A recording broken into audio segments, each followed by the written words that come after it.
नमस्कार दोस्तों, स्वागत है आपका क्रिप्टो खेल में। तो आज इस वीडियो में मैं आपको कुछ तरीके बताऊंगा जिससे आपका जो अकाउंट फ्रीज हुआ है P2P ट्रेडिंग की वजह से उसको आप बहुत इजीली अनफ्रीज करवा सकते हैं। 3-4 स्टेप यहाँ पे हैं, 3-4 तरीके यहाँ पे हैं जो आप मतलब फॉलो कर सकते हैं। और मैं आपको अपना केस बता देता हूँ। मेरा अकाउंट अभी फ्रीज है और मैंने मतलब जब मेरे को ये मैसेज मिला कि your account has been freezed, तो मैं बहुत पैनिक मोड में चला गया, क्योंकि हम लोग मतलब जो भी इंडियन मिडिल क्लास लोग होते हैं, अगर उनको ऐसे किसी टाइप का मैसेज आ जाए तो बहुत ऑब्वियस है कि हम लोग पैनिक में चले जाएंगे। तो यही चीज़ मेरे साथ भी हुई और उसके बाद मतलब मैंने इंटरनेट को खंगालना शुरू किया, भाई कहाँ से क्या चीज़ मिल सकती है, क्या नहीं मिल सकती। और यकीन मानिए दोस्तों, मैं उस रात सो नहीं पाया था, इतना पैनिक में हो गया था। और लकीली मेरे अकाउंट में इतना पैसा नहीं था, तो वो एक अच्छी चीज़ थी। और दूसरी चीज़, मुझे ये भी मेरे साथ एक अच्छी चीज़ हुई, क्योंकि ज़्यादातर जो कंप्लेंट्स आ रही थी वो गुजरात, हैदराबाद, केरला, तो वहाँ से आ रखी थी। मेरे केस में ये था कि मैं उत्तराखंड का हूँ और जो कंप्लेन थी वो इंदिरापुरम, गाजियाबाद से आई। तो मुझे पता था कि ज़्यादा दूर नहीं जाना है, मतलब अगर कुछ हुआ तो मैं वहीं जाऊँगा। सबसे पहले तो मैंने इंटरनेट पे बहुत सारी वीडियोस देखी। दोस्तों मतलब मैं किसी को ऐसा मतलब वो नहीं कहना चाहता कि वीडियो में मतलब हेल्प नहीं की। लोगों ने अपने एक्सपीरियंसेस बताया, लेकिन कोई तरीका इस तरीके का मतलब कुछ ज़्यादा कोई हेल्पफुल वीडियो में मुझे नहीं लगता कुछ ने बनाई होगी। अपने एक्सपीरियंसेस शेयर किए, टेलीग्राम के चैनल्स वगैरह के लिंक थे, वहाँ पे भी जाके हम वहाँ पे मतलब ज्वाइन करते थे चैनल्स वगैरह। वो बोलते थे कि हमने LLB किया हुआ है। बहुत सारे लोग वहाँ पे मुझे मिले कि हमने मतलब वकील हैं, ये ढिमकाना फलाना। और लेकिन ये है कि कोई हेल्प आपके काम नहीं आएगी। आप मान के चलिए, जो कुछ करना है वो आप ही को करना है। तो ये पहली चीज़ है जो आपको मतलब अपने दिमाग में रखनी है कि भैया मेरा अकाउंट है और मुझे ही ये बैठ के सही करवाना। तो पहली चीज़ ये है। दूसरी चीज़ दोस्तों, मैंने बहुत लोगों से बात की, मैंने कई सारे वकीलों से बात की। एज ए जो भी कंसल्टेंसी फीस होती है वो दे के मतलब मैंने उनका टाइम लिया, उनसे बहुत सारे क्वेश्चंस किए जो मेरे दिमाग में आ रहे थे और जो मैंने इंटरनेट पे देखे। तो मैं हर एक क्वेश्चन यहाँ पे क्लियर करूंगा, ताकि मतलब अगर जब ये आप वीडियो पूरा देखें तो कोई भी डाउट आपके दिमाग में न रहे। तो जब मेरी बात हुई, जब स्टार्टिंग में क्या हुआ, मैं आपको पहले अपना केस बताता हूँ कि मैंने एक ट्रेडिंग की थी 2 जुलाई को 9,895 रुपये की। तो उसके बाद 26 या 27 जुलाई को मेरा अकाउंट फ्रीज हो गया और मैं बैंक के पास गया। बैंक में मतलब मैनेजर भी 4 दिन की छुट्टी पे था। उसके बाद 1-2 तारीख को वो आया। उसके बाद मैंने उसे अपना पूरा मतलब केस समझाया। फिर उसने मुझे कंप्लेंट्स वगैरह, जो कंप्लेन की डिटेल थी वो दी। उसमें भी 2-4 दिन लग गए। वो निकलने के बाद जो मेरे को कंप्लेन की डिटेल मिली थी, उसमें जो मतलब इन्वेस्टिगेटिंग ऑफिसर था IO, वो उसकी डिटेल्स मतलब वो भी मतलब फर्जी थी। मेरा जो SHO इंदिरापुरम करके उन्होंने मतलब IO बताया हुआ था उस कंप्लेन में, और उनका नंबर था 97 और 880। वो लग नहीं रहा था। ईमेल बाउंस कर गई, ईमेल भी नकली थी वो। तो मेरे लिए बड़ा मुश्किल हो गया। और मुझे पता है हर किसी के लिए बहुत मुश्किल है, क्योंकि अगर आप एक बार आप कंप्लेन की डिटेल्स भी निकाल दो बैंक से, उसके बाद आप जब उन्हें कांटेक्ट करोगे तो वो आपको रिप्लाई नहीं करेंगे। पहले तो नंबर नहीं लगेगा, नंबर लगेगा तो रिप्लाई नहीं करेंगे। व्हाट्सएप पे मैसेज नहीं देखते, कहीं होगा व्हाट्सएप ही नहीं होता। तो बड़ा ये मतलब इशू हो गया था मेरे साथ। तो जब मैं मतलब उस टाइम मैं पैनिक मोड में ही था, मैंने बहुत लोगों से बात की, तो मुझे एक चीज़ ये समझ में आई। पहली चीज़, मैं एक एक करके सारी चीज़ें क्लियर करूंगा। पहली चीज़, आपको कोई घबराने की जरूरत नहीं है कि भाई मेरा अकाउंट, मेरे ऊपर कंप्लेन हो गई है। पहली चीज़, आपके ऊपर कंप्लेन नहीं हुई है। कंप्लेन हुई है मतलब एक अज्ञात, जिसको हम बोलते हैं मतलब एक किसी अनआइडेंटिफाइड पर्सन के ऊपर, जिसने एक बंदे के ऊपर मतलब बंदे के साथ फ्रॉड किया है। ठीक है, जैसे मेरे केस में जो बंदा था नरेंद्र कुमार करके, वो कंप्लेन डिटेल्स में आपको वो सारी डिटेल्स मिल जाएंगे। तो उसके साथ फ्रॉड हुआ था। मैंने उससे खुद भी बात की। मैंने कहा भाई क्या इशू हो गया, मतलब क्या क्या हुआ था। तो उसने मुझे बताया कि अमेजोन पे कोई मैसेज वगैरह आया था, और उसके बाद उसने मतलब कुछ उसे टास्क दिए कि वीडियो लाइक करो, ये देखो, लाइक करो, कुछ पैसे मिले। उसके बाद चीज़ें बढ़ती गई, कुछ पेड टास्क भी आए, उसने पैसे भी दिए। ऐसे ऐसे करके उसके 97,000 रुपये फंस गए थे। और वो जो पैसा था वो कई अकाउंट में रोटेट हो गया। मतलब इनका क्लस्टर बनता है कि एक अकाउंट से दूसरे अकाउंट में गया, दूसरे से तीसरे में। खैर, मैं क्लस्टर और ये लेयर की डिटेल्स में नहीं जाऊंगा। मेरा लेयर 5 था, तो उन चीज़ों की डिटेल्स में मैं नहीं जाऊंगा। लेकिन पूरा ये हुआ। तो जब मैंने वकील से बात की तो उन्होंने मुझे यही चीज़ बताई कि पहली चीज़, आपके ऊपर कंप्लेन नहीं हुई है। कंप्लेन एक अनआइडेंटिफाइड पर्सन के ऊपर हुई है जिसने फ्रॉड कमिट किया है। और जो साइबर सेल है, पुलिस है, उन्होंने एज अ प्रिकॉशनरी मेजर आपका अकाउंट फ्रीज किया है। और आप सिर्फ आपका नहीं किया है, आपके साथ बहुत लोगों का और अकाउंट फ्रीज हुआ होगा उस कंप्लेन के बेसिस पे। तो इसका ये मतलब नहीं है कि आपके ऊपर कंप्लेन हुई है, ठीक है। एक ये प्रिकॉशनरी मेजर है और आपको सिर्फ वहां पे जाके बात करनी होगी, डॉक्यूमेंट्स दिखाने होंगे और आपका अकाउंट अनफ्रीज हो जाएगा। बहुत सिंपल सी चीज है। और कई लोग मैं देख रहा था इसमें पैनिक हो रहे हैं कि हमारे ऊपर FIR वगैरह, तो ऐसा कुछ नहीं होने वाला है। FIR नहीं है, नॉर्मल कंप्लेन है और आपके ऊपर नहीं है ये कंप्लेन। ये एक जो जिस बंदे ने मतलब जिसके साथ फ्रॉड हुआ है उसने कंप्लेंट डाली है कि उसके साथ ऐसा हुआ है, ठीक है।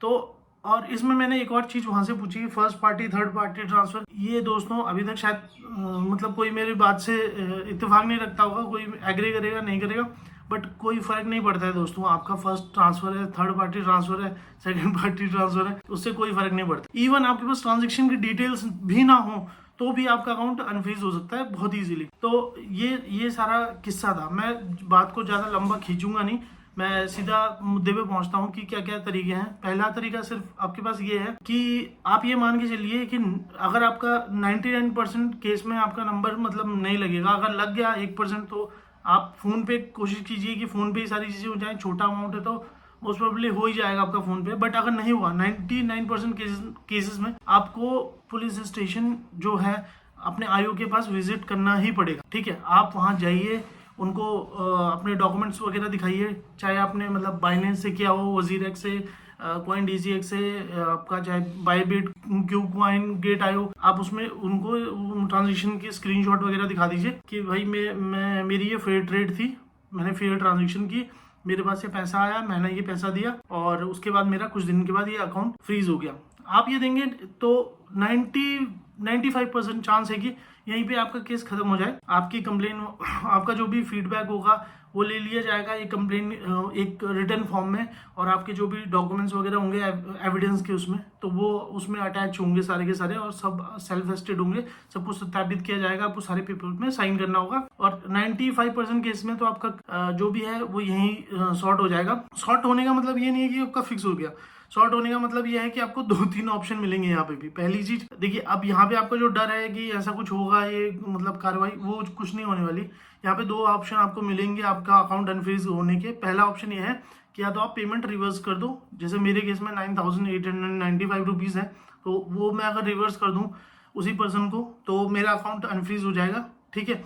और दूसरा केस ये है कि जो या तो कई केसेस में ऐसा होता है कि जो IO होता है मतलब खुद ही पैसा मांग लेते हैं, तो वो भी एक तरीका है कि आप, अगर आपको मतलब आपका अकाउंट में ज्यादा पैसा फंसा हुआ है तो आप पैसा देके खत्म करवा सकते हो। और कई केसेस में ऐसा होता है कि बहुत IO जो है बहुत रूड होता है, मतलब जो भी इन्वेस्टिगेटिंग ऑफिसर है बहुत रूड होता है, बहुत ही बदतमीजी से बात कर रहा होता है, बोलता है नहीं होगा, आपको बिठा देगा 1 घंटे 2 घंटे 3 घंटे, आप भी फ्रस्ट्रेट हो जाओगे, बहसबाजी हो जाएगी। तो उस केस में आपका पैसा लगेगा, आपको जाना पड़ेगा वकील के पास। वकील आपकी हेल्प कर सकता है, आपको वकील के पास जाना है, फिर उसके बाद आपको कहीं नहीं जाना। वकील आपका 99% आपका अकाउंट अनफ्रीज करा देगा, NOC लेके सब कुछ करवा के। 25 से 30 हजार का खर्चा आता है। लोग मतलब कई लोगों में ये भी गलत फहमी है कि बहुत बहुत पैसा लग जाता है। 25 से 30 हजार रुपये लग जाता है। और ये मतलब ये रेट जो है ये थ्रू आउट इंडिया सेम ही है। आप किसी भी वकील के पास जाएंगे 25-30 हजार रुपये लेके वो आपका केस कर देगा। उसके बाद दूसरी चीज यहाँ पे एक लास्ट जो चीज होती है जो जिससे आप अपना अकाउंट अनफ्रीज करवा सकते हैं, वो ये है कि जैसे आपके अकाउंट में फ्रीज लगा वैसे ही बहुत अकाउंट एक साथ बहुत सारे अकाउंट में फ्रीज लगा होगा। आप उन लोगों से भी कांटेक्ट कर सकते हैं, वो आपको डिटेल्स वहां से मिल जाएंगी पुलिस स्टेशन से। या फिर आप मतलब सिंगल हैंडली अगर आप अपना अकाउंट ही वो अनफ्रीज करवाना चाहते हैं तो आप वो भी कर सकते हैं। उसमें आपको करना क्या होगा कि जो मेन जिसका पैसा जिसके साथ फ्रॉड हुआ है, जैसे मेरे केस में जिस बंदे के साथ फ्रॉड हुआ था वो 97,000 का फ्रॉड था। तो अगर मैं उसको मतलब बाहर मतलब वकील के थ्रू ये पूरा सेटलमेंट हो सकता है कि उसको मैं 97,000 दे दूं। अगर आपका बहुत मोटा अमाउंट फंसा हुआ है, जैसे 50 लाख 60 लाख 20-30 50 लाख जितना भी है, आप बाहर, और उसका जो अमाउंट है फ्रॉड का वो बहुत छोटा है, तो आप उसके साथ सेटलमेंट करा के इशू वहीं खत्म करवा सकते हैं। वो बात करके आपको NOC दिलवा देगा, उसमें भी मतलब कोई इशू नहीं है। तो ये बहुत मतलब इजीएस्ट ऑप्शन है। लेकिन इसमें यह है कि इसके भी अपने मतलब हर किसी के साथ कुछ ना कुछ इशू है।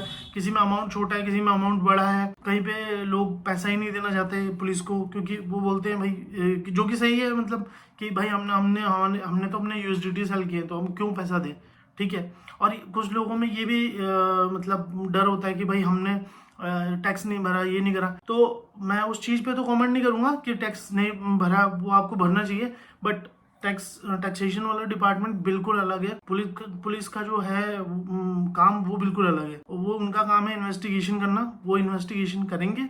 और आपका जो टैक्स वाला है वो बिल्कुल अलग है। आपको डरने की जरूरत नहीं है आपने भरा है नहीं भरा, आपको लेकिन अपने एविडेंस वहां पे लेके जाना है, ये चीज। और एक केस ये भी हो सकता है कि पुलिस आपको ये बोल दे कि आपको ये बोल दे कि भाई जब तक ये इन्वेस्टिगेशन खत्म नहीं होती तब तक मतलब ये केस चालू रहेगा। तो उस केस में क्या होगा कि आप कोर्ट से जाके अपना, जैसे मैंने आपको बताया कि आप एनओसी मतलब ले सकते हैं। दूसरी चीज ये है कि आप अगर ये ज्यादातर ये केस ऐसे तभी होता है जब आप पैसा देने से, रिवर्स करने से मना कर देते हो, तो वो यही मतलब उनका जवाब यही होता है। या मतलब उसमें भी आपको करना क्या है, जैसे मैंने बताया, वो लेटर आपने एक बार उनको दे दिया, एक कॉपी आपको मिलेगी स्टैम्प्ड, उसकी कॉपी एक आपको मिलेगी, एक पुलिस के पास रहेगी। और उसमें मतलब आपको सारा मतलब पूरा एप्लीकेशन के फॉर्म में जो भी कन्वर्सेशन आपकी होंगी, जो भी आप अपनी एप्लीकेशन के साथ जो भी आपके डॉक्यूमेंट्स वगैरह, एविडेंस वगैरह आप अटैच करोगे, वो सारे होंगे। तो उसके बाद आप क्या करना है आपको कि हर हफ्ते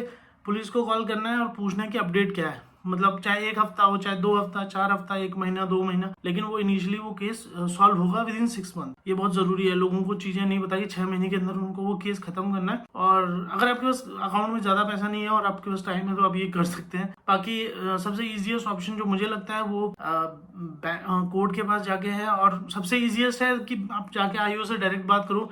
95% चांसेस हैं कि वो वहीं पे ही सॉर्ट हो जाएगा, इतना लंबा झमेला नहीं होगा। तो बाकी कोर्ट तो है ही है, वो तो फिर वहां से तो आपको बहुत इजीली हो ही जाएगा। तो अगर आपको किसी टाइप की हेल्प चाहिए होगी वकील के नंबर वगैरह की, तो मेरे मतलब काफी जानने वाले हैं एक्चुअली। इनका वकील का एक ग्रुप होता है, फेसबुक में बहुत सारे ग्रुप्स हैं। तो वहां पे क्या है कि हर एरिया का मतलब मैं आपको डायरेक्ट ग्रुप का ही लिंक दे दूंगा, आप वहां पे जाके खुद ही ये चीज बता सकते हैं। बहुत सारे वकील हैं मेरी जान पहचान में जो इन चीजों में डील कर चुके हैं, तो उनको काफी आइडिया है। तो अगर आपको मतलब कुछ उस टाइप की हेल्प चाहिए होगी तो जरूर मुझे बताइएगा। और अगर वीडियो आपको अच्छा लगा, वो हेल्पफुल लगा हो, तो लाइक कीजिए, कमेंट कीजिए, शेयर कीजिए। Thank you.